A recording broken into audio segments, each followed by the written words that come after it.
Welcome to yet another video of Acharya Nidana Academy. In this particular video, we are going to discuss the dominance of dosha in digestion of food. That means whenever a person is consuming the food, what will be the status of the dosha dominance in the alimentary canal we are going to discuss. Before going into this particular concept, we are going to have some of the concepts we need to know about. The 7 or 8 concepts are there. We are going to discuss that as usual. The first, if the physics, chemistry and biology and Ayurveda fundamentals are known, then any information mentioned in Ayurveda can be learned with deep dive understanding. That means deepest understanding is possible when you know about these fundamentals of Ayurveda and PCB. Second, whenever if you want to have a deep dive understanding, we need to follow the practice of minimalism. The word minimalism refers to we need to go for brainstorming. So that means we have to take one small topic, then we have to look that particular small topic from multiple angles. Say for example, whenever if you are looking the concept of dosha, we need to learn from the concept of Sharira Kriya, from the concept of Sharira Rachana, from the subject of the Roga Nidana, from the subject of Dravyagana, from the subject of Rasashastra Vaishya Kalpana Vijnana, from the concept of Swastha Vritta, or from the concept of Kaya Chikitsa, from the concept of Samhita Siddhanta. So that this from multiple angles we are going to learn one small topic. So then we can have a deep dive understanding. The third major point, that is whenever if you want to have the deepest understanding, we have to have the strong fundamental of Kriya Sharira. When you know about the concept of Kriya Sharira from each and every corner, then learning Roga Nidana is not at all difficult thing. When you know about the Roga Nidana each and every corner, then learning Kaya Chikitsa is not at all difficult. It's very easy. So that means make your the Kriya Sharira learning well. Extended Kriya Sharira learning is nothing but Roga Nidana. Then extended learning of Roga Nidana is nothing but Kaya Chikitsa. So that means physiology, altered physiology and restoring the altered physiology. These are the main keys of the learning. So whether that is related to any of the speciality, maybe Ayurveda, maybe Western medicine, or maybe the Siddha, etc. From any the specialities, this is the main key: physiology, altered physiology, and restoring altered physiology. Then fourth major aspect, whenever if you want to have the learning, try to identify the patterns. So pattern identification very essential. What actually pattern refers to? Pattern refers to that is the repeatedly occurring observations. So that means if repeatedly you are going to observe 10 different steps for that any of the etiological factor. Let us take the person who is consuming 300 ml of salt mixed sour buttermilk. So that means initially he is going to take the buttermilk of sour taste, then he is taking that particular, this is the first one, that is he is going to think about consuming that. Then he is going to take second step, that is he is going to take 300 ml of sour buttermilk. The third step is he is going to add little bit amount of salt to it. The fourth step is he is going to mix that particular buttermilk mixed with salt. Then fifth step will be he is going to take that particular sour buttermilk at night time. So that is the sixth step is after consumption of it is going to consume that particular sour buttermilk. So that means if you are continuous, if a person is doing that, then identifying a pattern is very easy. So that means why it is necessary? So that means we have to break that particular pattern. When breaking that particular pattern is happening, the next thing is that the creation of pattern is easy. Breaking that particular pattern, in this particular example, that is stopping that particular sour buttermilk consumption added with salt. So that means instead he has to consume something else. So that means probably the simple warm water, or otherwise the thin warm milk. So this actually adds to the further pattern creation, which may reduce the Pitta Dosha in the body, which actually vitiates when a person is consuming this particular sour buttermilk, specifically at night time. This is the fourth point.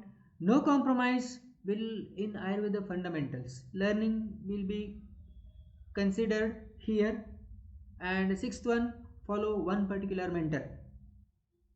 Whenever if you are learning, follow one particular mentor. The use of one particular mentor or following one particular mentor is now, because when you look into the present day, millions of informations are available. When you think about Ayurveda concept itself, when you think about Roga Nidana itself, multiple authors are saying multiple viewpoints. So that means if a listener is try to follow multiple speakers, then the person will not be in a position to move in one particular direction. He will be moving in multiple directions. That means keeping the legs in two different boats. Here multiple boats a person is keeping their leg. That means he is not moving anywhere. He may fall in that particular river itself. That means it is difficult to move ahead if the multiple mentors are being followed. Follow one particular mentor. That means you can able to follow his thought process from the past. You can follow the thought process in the present, and you can even follow what he might say in future. That is the idea of following one particular mentor. So the next point is Ayurveda information has to be learned based on the Ayurveda information, and Western information has to be learned from the point of Western information, and try to mix those informations multiple levels. When you are able to link those information at multiple levels, and it is possible for you to correlate the informations, then it suggests that you are moving in the right direction. If it is not happening, then we need to learn even deep dive information from that particular point, whether it is Ayurveda information, whether it is Western information. You have to go through that still much more deeper, then we can able to get the answer. The last point is learning Ayurveda is like learning a new language. Whenever a new language is being learned, more frequently used words are being considered whenever we are learning a new language. For example, Ayurveda learning, the most commonly used word is the dosha. So we have to deep dive, we have to look into the multiple angles of dosha, then less frequently used word, then less frequently used word. So like that you have to look into the learning Ayurveda. That has to be like learning a new language. Today we are going to discuss about one of the major concept, that is the digestion of food and dosha dominance. So for this it is being mentioned, this shloka that is being mentioned in Ashtanga Hridaya, one of the Samskrita Ayurveda textbook written by Vagbhata. In that Vayo Aho Ratri Bhuktaram Tentam Adhyadikaha Kramat, it is being mentioned. So that means here only the digestion aspect that is being considered. So that is, at the beginning of the digestion of the food, there will be kapha dominance. During the digestion of food, there will be pitta dominance, and at the end of the digestion, there will be vata dominance that will be observed. So this particular concept we are going to elaborate in today's video, right? So before going into that, you need to know about the overall, what is it, that the gut transit time.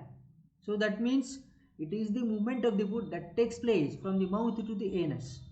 So that has to be very much concretized. The dose information has to get implemented in one's thought process. So that means, so whenever a person is consuming the food, that will be taken through the oral cavity. There the food actually that is going to get the churn in such a way that already the macromolecules of the food will be converted into macromolecules. There even the saliva present in the food that is going to get mixed properly with the food, thereby that is going to get enter into the esophagus. Probably the time taken for the what is mastication itself, that may be around 2 to 3 minutes. From there the food will be entering into the esophagus. From the esophagus it will be entering into the stomach within seconds. In the stomach, that food will be stored for a period of almost 2 hours for the conversion of the macromolecules into the intermediate molecules. Some of the macromolecules will remain as macromolecules in the stomach. So that after a matter of 2 hours later, the food will be coming to the small intestine via pyloric antrum. So in the stomach, small intestine, the food may remain for a period of almost 6 hours. In this particular small intestine, there will be the conversion of macromolecules or intermediate molecules into micromolecules. From there will be assimilation of the food into the intravascular compartment that takes place. And from the ileum, which is considered to be a part of the small intestine, the undigested food residue will be entering into the cecum.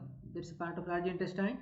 There, the food may remain for a period of almost 24 to 48 hours. Then, the absorption of these water, etc., that happens from the large intestine when that particular food that is reaching into the sigmoid colon, that will be almost semi-solid substance. So from there it will be eliminated via ANS. This will be the nature of the gut transit time. So based on that, we are going into the discussion of the dominance of the dosha in the alimentary canal. We are going to discuss it. The first and foremost thing, that is what if you consider the alimentary canal, most of these the alimentary canal functions, in one sentence you can say there will be which is responsible for the digestive process, that is going to have the main function of alimentary canal. If you elaborate this, which is considered to be the further subdivision may be taking place: ingestion of the food via mouth, transport of the food from the mouth to the small intestine to the stomach, then the storage of the food and digestion, partial digestion of the food take place in the small intestine, in the stomach. From there the food will be entering into the small intestine, where the conversion of these macromolecules into micromolecules or intermediate molecules into micromolecules will happen, plus there will be absorption of these micromolecules will be taking place in the ileum and large intestine. There will be the production of the gases will be taking place from the colonic bacteria, which is one of the major functions that is happening in the large intestine, plus the absorption of water, absorption of the gases is taking place in the large intestine. This is what is considered to be the overall function when you consider in little bit elaboration of the alimentary canal function. Further, so when you think about the stomach, as we discussed, there will be the storage of the food will be taking place in the stomach. So that means the storage will be there for a period of almost 2 hours, wherein the macromolecules will be stored at the bottommost end, that is the pyloric antrum. Near pyloric antrum will be there, whereas intermediate molecules or otherwise some of these the liquid substance, they will be remaining in the middle portion, and the furthermore the lightest one that will be present at the topmost portion of the stomach, there that will be present. And when a person is consuming the food, there will be closure of the pyloric antrum that will be taking place. Then the further thing, that is there will be huge amount of mucus that will be secreted from the upper part of the stomach. Why this the mucus secretion will be there? Because we are going to have the consumption of spicy substances. We are going to have some of the occasion we are going to consume even green chilies, etc. Some of the time we are going to consume the more amount of the oily substances. All they are actually responsible for irritation to the gastric mucosa. To prevent that particular irritation, there will be mucus secretion will be taking place. More amount of that mucus secretion will be taking place from the upper part of the stomach and even fundus there. So then the lower end of the stomach, there will be HCl secreting cells plus pepsinogen secreting cells are being present, which are actually responsible for the conversion of macromolecules into either macromolecules or intermediate molecules. So when you consider this kapha dominant activity we are going to observe specifically in the stomach.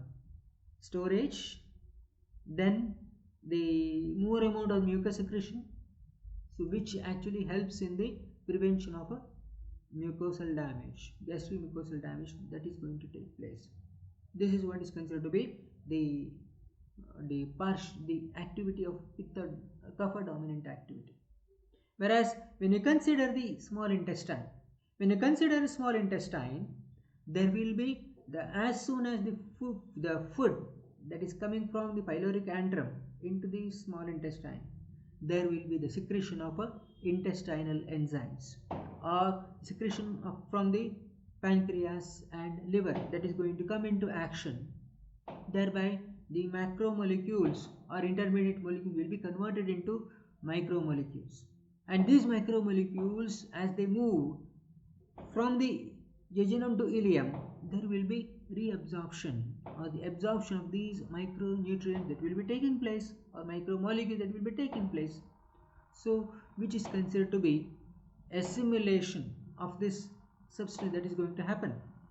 So that means conversion of the macromolecules into the micromolecules, thereby the absorption of these micromolecules is going to take place in the small intestine, where we are going to say the Pitta dominant activity, that is both enzymatic actions as well as hormonal actions. So this is about the Pitta dominant activity can be able to say.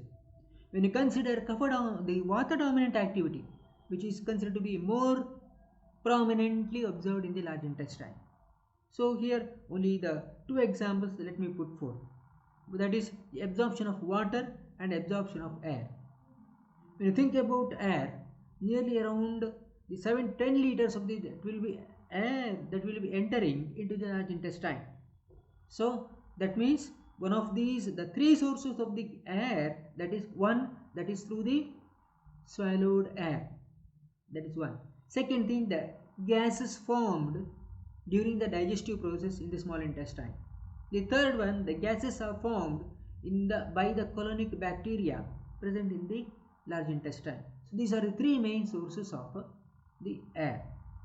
Nearly 7 to 10 liters of the air that will be entering into the large intestine.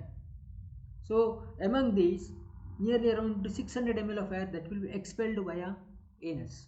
So that means nearly around 6.4 to 9.4 liters of air that will be getting absorbed from the large intestine, which will be getting eliminated via expiration.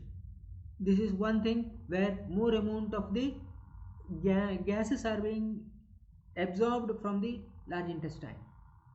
That is very little amount of the gases that will be getting eliminated via anus. The second point, that is as far as the water portion is concerned, nearly 6 to 9 liters of the water enters into the large intestine in 24 hours. Among these, when you consider the whole amount of this the water content in the fecal matter, it will be not more than 100 to 200 ml.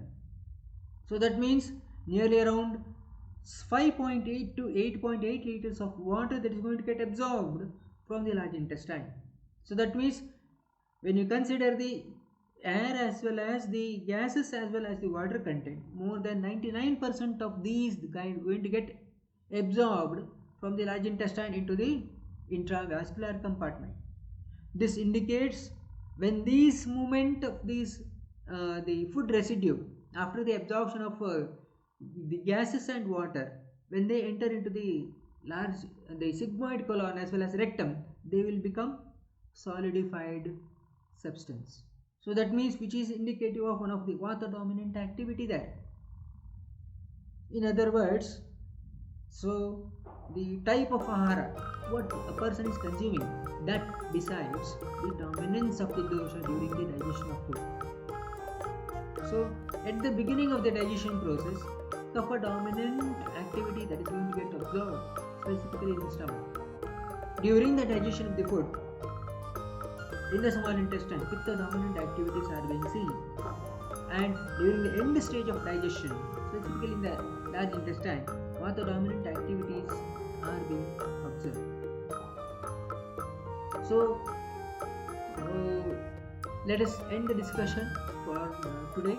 So my dear ANM members, so what are the major key takeaways from today's discussion mentioned below, and what would you like to have the discussion in the coming videos? And if you are liking this particular video, spread to the maximum number of true Ayurveda learners. Let us make a huge movement out of this particular small message, because every information mentioned in the Ayurveda textbook, they are considered to be highly authentic and highly explainable. So that means, so all these are being explained based on observing the nature itself, and physics is considered to be observing the nature itself. So that means if you are able to apply the principles of physics, then application of Ayurveda fundamental is not at all difficult. That's all for today. Let us have the discussion on some other topic in the next session. Thank you.